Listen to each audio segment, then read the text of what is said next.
एक समलंब चतुर्भुज ए B C D में A B parallel to C D, A B बराबर 8 सेंटीमीटर, ए बी बराबर 8 सेंटीमीटर, बी सी बराबर 7 सेंटीमीटर, सी डी बराबर 5 सेंटीमीटर एवं ए डी बराबर 6 सेंटीमीटर है। तो समलंब चतुर्भुज का क्षेत्रफल क्या होगा? ठीक है, तो मान लेते हैं आगे एक समलंब चतुर्भुज बना लेते हैं हम लोग। कौन सा? A B parallel to C D. अब देखेंगे इसमें कौन सा साइड बड़ा है, ए बी बड़ा है, मतलब ये इसको ए बी बना लिया जाएगा और इसको सी डी बना लिया जाएगा। ठीक है, क्योंकि ए बी का मान कितना दिया है 8 सेंटीमीटर और सी डी का मान कितना दिया है 5 सेंटीमीटर। ए डी 6 सेंटीमीटर है। ए डी कितना आपका है? A B A A B C D, यहाँ पे सी रहेगा और यहाँ पे डी रहेगा। ठीक है, तो ए डी कितना दिया आपका है 6 सेंटीमीटर दिया है। तो समलंब चतुर्भुज होगा और कुछ नहीं दिया है। बी सी भी दिया है क्या? बी सी कितना दिया है 7 सेंटीमीटर दिया है। तो इसका क्षेत्रफल हमको बताना है। ठीक है, तो समलंब चतुर्भुज का आप लोग क्षेत्रफल जानते हैं क्या होता है? 1/2 समांतर भुजाओं का योगफल गुणे संगत ऊंचाई संगत लंबवत दूरी। मतलब यहाँ से देखिए यदि हमको बस हाइट मिल जाए तो, क्योंकि समांतर भुजा दिया है 5 और 8 दिया है। ठीक है, बस हमको ये हाइट चाहिए। तो हाइट निकालने के लिए क्या करिएगा आप लोग? देखिए जैसे आप ये पैरेलल है, ये 6 है तो ये भी कितना होगा आपका 6 हो जाएगा। ठीक, इसको नामकरण कोई दे दीजिएगा, ई मान लीजिएगा। और ये 7 है और ये आपका कितना हो जाएगा?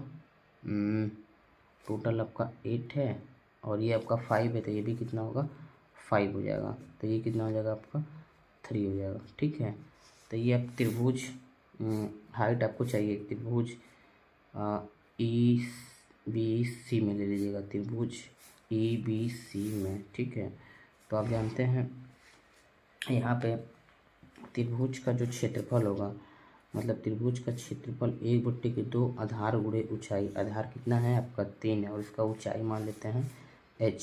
कितना मान लेते हैं h। ठीक है, और ये जो है ये त्रिभुज के क्षेत्रफल हीरोन्स फार्मूला मतलब √s s माइनस ए s माइनस बी और s माइनस सी के बराबर हो जाएगा। s का मतलब होता है अर्ध परिमाप। जब हम लोग अर्ध परिमाप निकालेंगे तो तीनों भुजाओं को जोड़ के 2 से भाग दे देंगे। तो s कितना होगा आपका 6 + 7 + 3/2, मतलब 7 6 13 3 16/2 का मतलब 8 सेंटीमीटर मिल गया। ठीक है, √s का मतलब 8, s माइनस ए का मतलब कितना हो गया आपका? कुछ भी मान लीजिए, ए का मतलब 3 मान लीजिए और बी का मतलब 7 मान लीजिए और सी का मतलब 6 मान लीजिए। इसको सॉल्व करेंगे, 8 में से 3 जाएगा 5, 8 में से 7 जाएगा 1, 8 में से 6 जाएगा 2। मल्टीप्लाई करेंगे 8 पंजे 40 दूनी के 80, 80 को करेंगे तो क्या हो जाएगा 16 गुणे 5, 16 गुणे 5 मतलब 4√5 हो जाएगा। 3h/2 मतलब h बराबर कितना हो जाएगा आपका 8/3√5 हो जाएगा। ठीक है, अब ये मान उठा के हम रख देंगे समीकरण नंबर 1 में। तो a बराबर हो जाएगा 1/2 समांतर भुजाओं का योगफल मतलब 5 + 8 इंटू संगत ऊंचाई 8/3√5। तो 8 5 13/2 इंटू 8/3√5, 2 चौके 8, 13 चौक कितना होगा 13 चौके 52/3√5। अब इसका ऑप्शन नंबर देखते हैं सेंटीमीटर स्क्वायर कोई है कि नहीं। 52/3, तो देखिए इसका ऑप्शन नंबर चौथा आप देख सकते हैं 52/3√5 सेंटीमीटर स्क्वायर। ठीक है, अब हम लोग क्वेश्चन नंबर 86 देखते हैं। 86 करा किसी राशि x रुपया पर 12% वार्षिक ब्याज की दर से 2 वर्ष के लिए चक्रवृद्धि ब्याज एवं साधारण ब्याज का अंतर 46.08 रुपया है। तो x का मान याद करिए। देखिए आपको एक हम फार्मूला बता देते हैं कि कभी भी यदि साधारण ब्याज और चक्रवृद्धि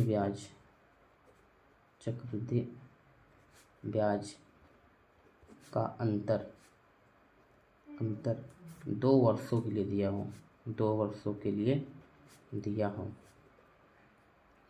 के लिए दिया हो या हो तब दोनों ब्याजों का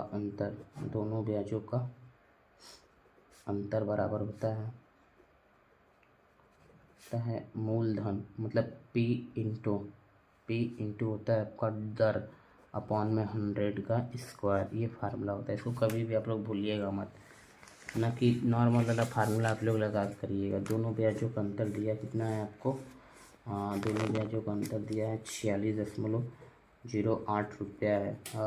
मूलधन बोला है x है और दर कितना है 12/100 का स्क्वायर कर दीजिएगा, ठीक है। तो अब ये क्या करिएगा, 46.08 है तो ये 100 का स्क्वायर है, मतलब 100 गुणे 100 बराबर x, 12 का स्क्वायर 144। तब ये देखिए दो जीरो 10 को हटा देगा, मतलब 4608 गुणे 100 x इंटू 144, 12 बढ़ाए में 144, 12 तेईस 36 मतलब 10 80 लगा, 12 अट्ठे 96, 4 12 चौक 48, 12 दूनी के 12 तेईस 36, 12 दूनी के 24, 32 में 100 गुणा करेंगे कितना होगा आपका 3200 रुपया हो जाएगा। अब इसका ऑप्शन नंबर कौन सा हो जाएगा, ऑप्शन नंबर सेकेंड हो जाएगा, ठीक है।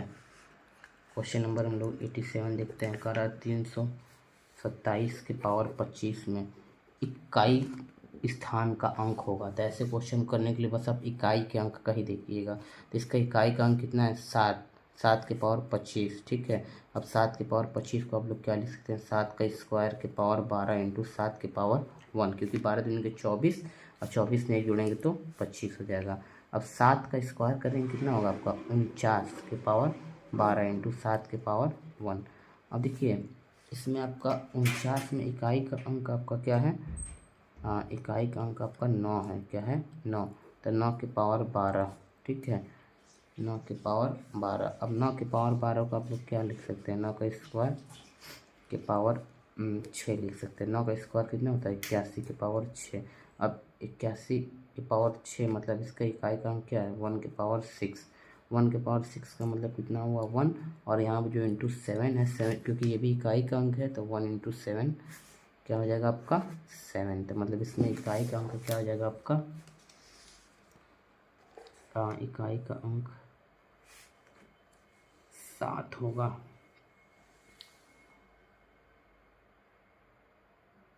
ठीक है, इसका ऑप्शन नंबर कौन सा हो जाएगा, चौथा। चलिए नेक्स्ट क्वेश्चन देखते हैं।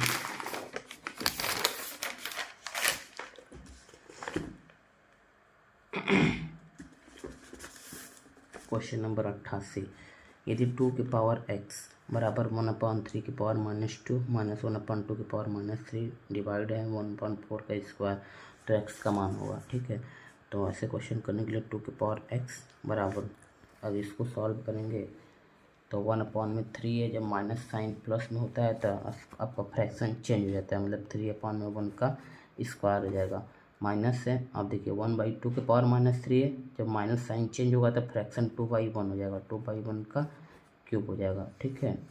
अब ये आपका डिवाइडेड मल्टीप्लाई में चेंज होगा तो इंटू क्या हो जाएगा आपका 4/1 का स्क्वायर हो जाएगा। अब इसको सॉल्व हम लोग किया जाएगा तो ये आपका 9 - 8 मतलब 1 इंटू 4 का स्क्वायर 16/1, 2 के पावर x, मतलब 2 के पावर x बराबर 2 के पावर 4, दोनों का आपका देखिए बेस सेम है तो घात सेम हो जाएगा, x बराबर 4 हो जाएगा। तो इसका ऑप्शन नंबर पहला आपका सही हो जाएगा।